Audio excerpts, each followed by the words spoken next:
Hey guys, welcome back to World of Warships. Today we're taking a look at the Henri again. This ship, of course, got buffed this update, and I said I'd be back with it after playing it some more. It is incredibly fun to play this ship again.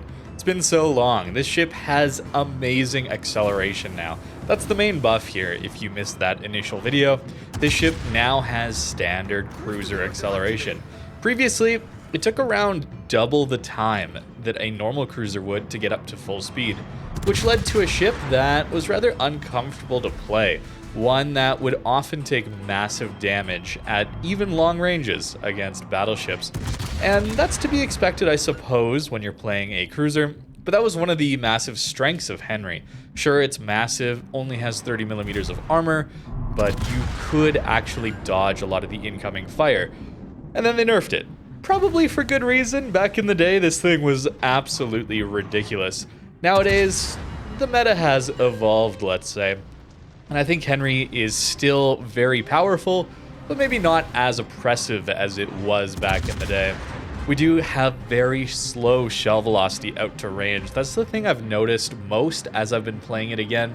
And these guns haven't changed, by the way. So the whole time that Henri has been in the nerfed state, the gun power was still the same. So the damage you're going to see here in this video, it's still going to be the exact same. It's just that we're allowed to play a little more aggressive, perhaps take a little more aggressive builds here, taking a full Lighthouse build. Our concealment's actually worse than our main gun firing range in this case. Not really that easy to play with, but in situations like this where we have open water, large distances to the battleships, we can dodge a lot of the incoming fire just by using our propulsion, and this amazing engine boost lasts a long time and allows us to dodge most of this incoming fire. The second game I'm going to show you is actually the full concealment build, where I don't take the legendary mod either, and we have a 13-kilometer concealment, and we sacrifice some of our damage output because of that. The Lighthouse build, of course, gives you terrible concealment, but there's some benefits to that as well. You get to take skills like heavy HE, which are going to power up those HE shells, making them do a bunch more damage, as well as things like top grade gunner, giving you some reload while you're detected, or while people are detected within your concealment range. So anytime a ship is detected on the enemy team within 20.3 kilometers of us, we get an 8% reload buff, which is pretty good when we're mostly a farming ship. That is Henri's bread and butter. Although we're not just an HE spammer, this is a ship that wants to use its armor piercing as well, so we're going to see a little bit of that throughout this video. To start though, with this game here, we do play a very kited passive role, at least to start with, but as this game develops, you're going to see us transition into more of a pushing role. Very difficult with Henri, but it can be done thanks to the amazing maneuverability, or at least the ability to speed up and slow down. Specifically that you go so quickly that people have to lead you quite a bit, and any sort of turns, or you can just slow down and people will often be missing you while you're going at full speed, which is really nice. Bismarck and Jean Bart are understandably kiting at this point, so it's time to turn in.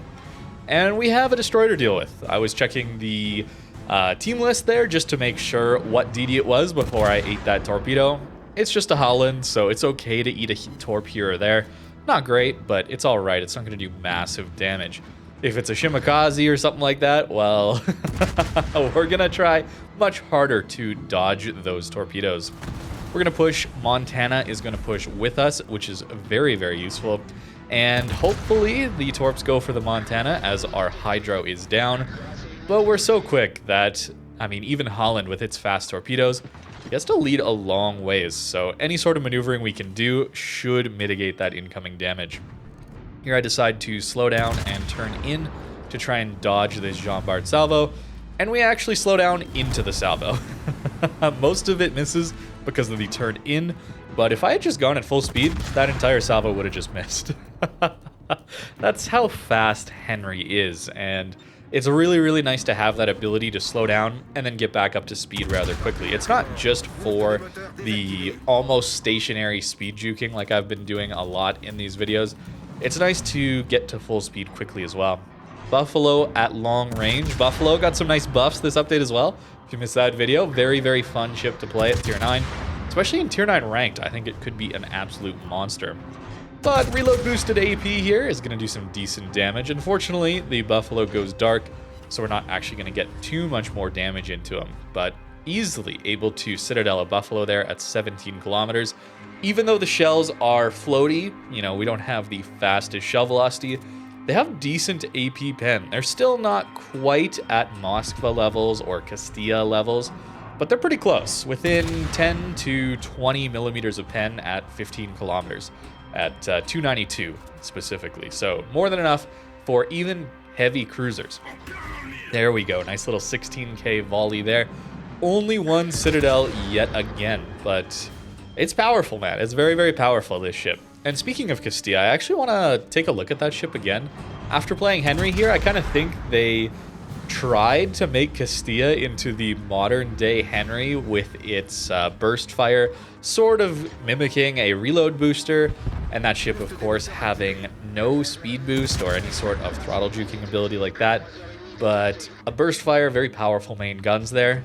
I still think Henri's a little bit better, although the shell velocity there should be much better on Castilla. So maybe a little easier to hit your shells when you're playing Castilla. Also with 30 millimeters of armor, not the best at these higher tiers there. So I'll have to take a look at that ship again. Playing Henri has made me just a little bit curious.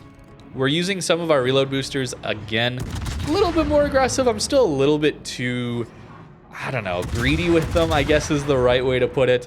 Much like playing a battleship, holding your reload booster is often used to light permanent fires. Anytime you see someone damage control, I always try to use my reload booster to get those relights and get the permanent fires going. Here we get 2 on this Bismarck, and very, very nice damage as well. And I think I probably should use it more, although in this game, it's going to go the distance here. We've got still 11 minutes on the clock, but that's 9 minutes past in this game, and only 3 ships are dead, which is not the norm at high tier, I will say. And yes, we take another Holland torpedo. We're kind of pushing alone up here.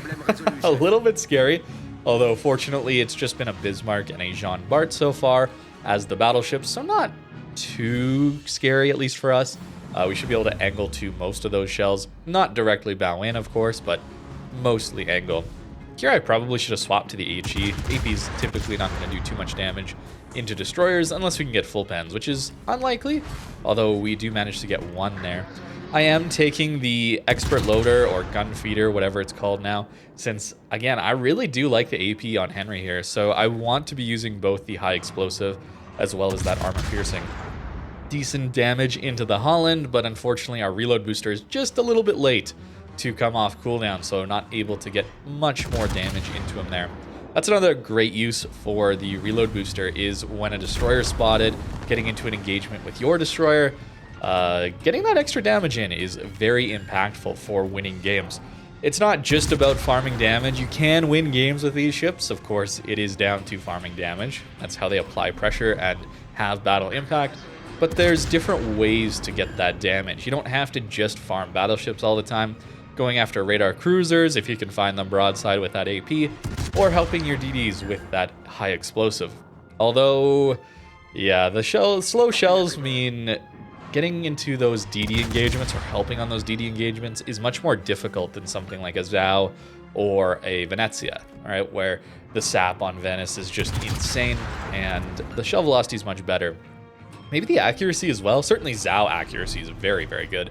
But these guns are decently accurate, although certainly not laser beams. There are times where it gets a little bit all over the place. I'm really trying to use the AP on the Vermont there. I was hoping that we would get the opportunity to farm his broadside there with the AP, but didn't go. Although he did use his damage control, so hopefully we can light some fires here, although our reload booster is gone. Buffalo reversing broadside to us. There's a Confederate for us, very nice. Even the fire on the Vermont, and swap to the AP here. Actually, 6k from the HE is not bad either. Buffalo, though, with those improved pen angles is very scary. We've gotten pretty lucky to not take more citadels from him, to be honest with you.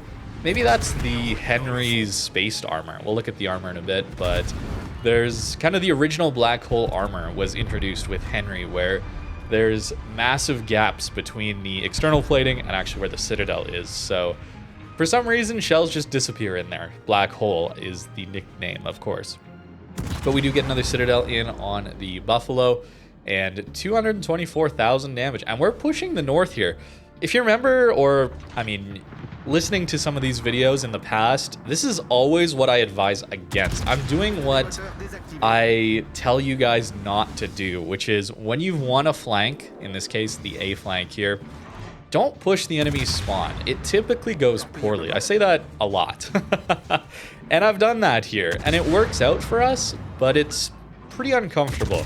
And it really works out mostly because we push so far north, and this is a bit of a diagonal map, right, where there's not a lot of room towards the A cap, at least to the north of A cap there, to get caught in crossfires. You can kind of make it work, although still, pushing enemy spawn, open water, there's no cover. You gotta be really careful of crossfires. For example, if the Jean Bart had gone to A10 or A8 or A9, somewhere in there, into the corner, I'd be caught in a crossfire. If Holland was up there, caught in a crossfire. So even though it works out for us, still a very risky play to make, and is maybe one of the better parts of playing this game, is that every match is different, where there's not one rule that you can play around and have a victory every time. The randomness, maybe it's not random, I guess just the different scenarios you're put in every game is what makes this game fun. And in this one, kind of breaking that rule I typically try to follow of don't push the enemy spawn. And it's hopefully going to work out for us. It is, let's be honest here. The enemy team has fallen at this point, but I mean, long range into Asylum, more AP. Feels good, man. It really does. It feels very nice to have relatively consistent AP into the heavy cruisers even. Although Buffalo and Salem don't have the best armor, maybe things like a Petro, for example, might not be taking citadels quite so easily. I'll take it though. I will still gladly take it. And Jean Bart here at very, very long range has done well to survive this long, to be honest with you. That's a pretty squishy battleship when it faces tier 10s, especially a Henri with such DPM and AG pressure. No shattering these shells for a Jean Bart. Now just the Holland left, and fortunately our Chung Mu goes and finds them for us. Don't have to dodge torps for too much longer. And I've pretty much used up all of my consumables there. Just one engine boost left towards the end of this game. So pretty nice use of what Henri is capable of here. But the second game, we're going to play with a Conceal build. And if you don't have the Legendary upgrade, this is definitely how I'd recommend doing it. The Legendary upgrade is going to give you an extra 10% reload on top of giving you a little bit more range at the cost of a lot of concealment. But it really allows the Lighthouse build to shine. And I think without it, it's not really worth the reload upgrades that some of the commander skills can give you on the Henri. The Concealment's really nice to have. But that's nearly 300k with no Witherer in a Henri. That's pretty rare, I'd say, for a ship like this one, where we do want to be farming with HE primarily and lighting a lot of fires on battleships. So here with 13-kilometer concealment, we're going to try and make Henri work here. And I'm going to take a ton of damage. I'm going to be on less than half HP here very, very quickly. I'm going to get greedy is what happens. I'm not going to use my speed boost. And maybe you're going to see a little bit of why Henri felt rough to play before this propulsion mod buff, or at least reverting it back to normal cruisers. Take a double fire initially from the Hindenburg in the north there. The Adatara does have overmatching guns, and yep, another double fire right away. Yeah, that's pretty painful. And yeah, I should have used my engine boost, should have dodged much better. But that can happen even with the upgrades or the reverted changes of the acceleration here. And it hurts, it really does. And I think, I don't know for sure, but it's possible that Henri with the old acceleration where it was so bad, even with engine boost up, would be around as maneuverable as the current Henri is without its engine boost. I'm not sure about that, to be fair. I haven't really played Henri at all. While it was such a brick, a lack of maneuverability made it not particularly enjoyable to play for me. So Yeah, don't get too greedy on saving those engine boosts, especially since that first game there, I had an engine boost available at the end of the game where I was going through those consumables rather quickly. The fire did manage to burn out the Adatara, that's how we got our kill, and now really focusing in on the damage into this Yamagiri. A Jaeger on our team is a tier 9 destroyer into super ships tier. Always very difficult to play tier 9s into that kind of matchmaker. But this Jaeger is actually going to do a really good job taking enough engagements where we see the Yamagiri able to push the Yamagiri back and take those engagements when the cruiser on his team is ready to fire at the destroyer. And in this case, that would be us with the Henri. So very good to look for those opportunities, and the conceal build allows you to do that a little bit easier. Now this match is kind of a weird one. You know, the enemy team and our team all went to the decap, and there's really not much going on at A, which was kind of fun, I gotta say. Having more room to maneuver and play with concealment and islands, that kind of thing, is always an enjoyable experience. That's why ranked can often be fun if you can get over the fact of gaining and losing stars, and maybe teammates that have some things to say in chat, I guess. Maybe just disable chat. That can work as well. But anyways, we do manage to get that Preußen taken out before the Cyclone. That's why I pushed out there. Encounter Hindenburg, Yamagiri left on this flank, and Cyclone coming in. So we don't want to take too much damage before that Cyclone, as we're going to get into some close quarters engagements rather quickly. So I'd like to save a lot of our HP for that. Henri also has some torpedoes. I haven't really been using them, but 9-kilometer torps. They do okay damage. It's okay range, but really are best saved for these closer range engagements. Now here, using gun feeder as well as our reload booster to get to our armor piercing quicker. It's another use for your reload booster is to swap shells faster, and that can sometimes mean the difference between 3 citadels and 3 bounces, or even torpedo protection hit, shatters, that kind of thing. Very useful ability to have this reload booster, letting you swap your shells quicker. Something that bringing up Castilla earlier, like I want to try it again, won't be able to do. The burst fire doesn't allow you to get to your swapped ammo type any quicker. Hindenburg goes broadside, has 6-kilometer torpedoes, a little bit scary. I'm sure they're for the Novo in this case, so not too much to worry about here. Again, using our reload booster to swap shells quicker. And a bit of a yoink, I suppose, but there's a Kraken. Actually, I'm sure there's a lot of yoinks in this one. We kind of stole several kills, and none dirtier than this last kill, actually. This is... Did not deserve the kill on this one, but we will get it. Under 100k for a Kraken in a Henri. Although we were going after destroyers, we were doing a good job. We weren't just farming battleships. But hey, this build can work out. And if you don't have the legendary upgrade, I think running this is a little better. And it's still quite comfortable to play now with that engine boost or the acceleration upgrades here. We're not going to reload our main guns in time. So what happens if Henri secondaries were to give us the kill? Yeah, not necessarily deserved was that one. But that is 6 kills with the Henri on 102,000 damage. Hey, sometimes you get no kills, 300k. I mean, that didn't happen the first game, but even no kills, 200k, it can happen. Sometimes you're just given every kill the game has decided, at least in this case. So Henri, pretty good this update. If you haven't played it at all before, it's pretty good. It is pretty good, although grinding to it could be a little tricky these days. Although it looks like they slightly buffed the St. Louis, the tier 9 on this line in this last update as well, giving it 3,000 alpha damage shells and 17% fire chance. Small improvements there, but hey, it might make your life a little easier as a tier 9, although we all know what the matchmaker's like for tier 9 these days, so it could still be a little bit rough. And but Henri is quite fun. Getting these 240mm guns is a nice bonus as a tier 10 here.